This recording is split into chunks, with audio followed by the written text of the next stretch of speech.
Abay, sino ba namang hindi matatakam sa sarap at linamnam ng sisig tokwa? Ay mga kachan, panibagong araw, panibagong chibog na naman, kaya naman, samahan nyo na si Ichan! Ang una nga pala muna nating gagawin ay iprito ang tokwa at ang karne. Siguraduhin nating mainit ang mantika kapag tayo ay nagpiprito ng tokwa para hindi dumikit sa kawali. Once na mag golden brown na ang kulay ay pwede na itong hanguin at hiwa-hiwain. Amazing! Pang-ulam nga pala ito kaya malalaking chop ang ginawa sa tokwa, pero kapag pampulutan, nako, liitan lang ninyo, lalo na kung may masiba na kainuman. Pero don't worry, may solusyon dyan. Kapag malakas mamulutan ang iyong kainuman, ay kantahin mo lang ito. Huwag gawing kanin ang ating pulutan. Wow, ang lupit mo, ha? Ayan na nga, pati si Babalu nagambala para kantahan lang yung mga kung fu. Kung fumulutan, wagas. Kapag nagisa na nga ang karne, ay ilagay na itong tokwa. Alam nyo ba, ang tokwa ay mataas sa protina, kaya naman kung ayaw nyong kumain ng isda o ng karne, ay perfect ipang alternative ito. Lalong-lalo na sa vegetarian na beshi mo. Ba't malungkot ang beshi ko? Next naman ay maglagay tayo ng harina sa kaunting tubig. Halu-haluin natin ito hanggang sa mahilo-hilo.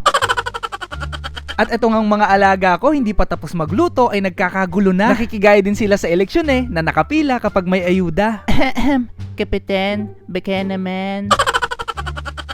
Sunod na nga dyan ay lagyan na natin ng oyster sauce. Isa ito sa magbibigay ng rich na flavor sa ating sisig. Amazing! Lagyan na rin ito ng pamintang durog. Yung durog na duruga, yung parang ginawa ng ex mo sa puso mo nung nag-break kayo.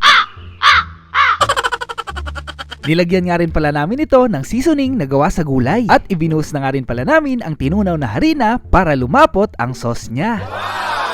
Ayaw kasi namin nung dry na sisig. Ang gusto namin yung mamasa-masa, yung parang sa kilikili ng maasim mong kaklase. Nilahukan na nga rin pala namin ito ng itlog ng manok. Matanong ko nga lang, ano nga ba talaga nauna? Itlog o manok? Basta ang alam ko, nauna siyang ng lamig. Pasok, Gary V! Kung wala ka nang maintindihan. Sabi nga nila, si crush daw ay parang math problem. Kung hindi mo makuha, titigan mo na lang. At final touch, ilagay na natin ang natirang sibuyas. At eto na, ready na!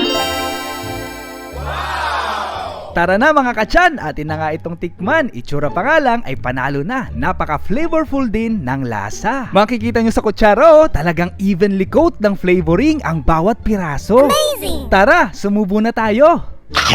Talagang happy ang tummy sa sisig na creamy. Subukan nyo nga rin pala itong recipe na to. At sure ako, makakalimutan nyo ang asawa nyo. Ay, yung pangalan mo pala.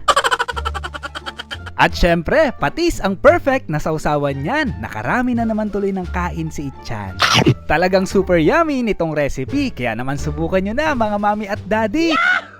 Nilagyan ko nga rin pala ng kaunting pickled bamboo shoot. Ang lasa nga pala nito ay medyo maalat-alat, kaya perfect combination sa tamis anghang ng ating sisig.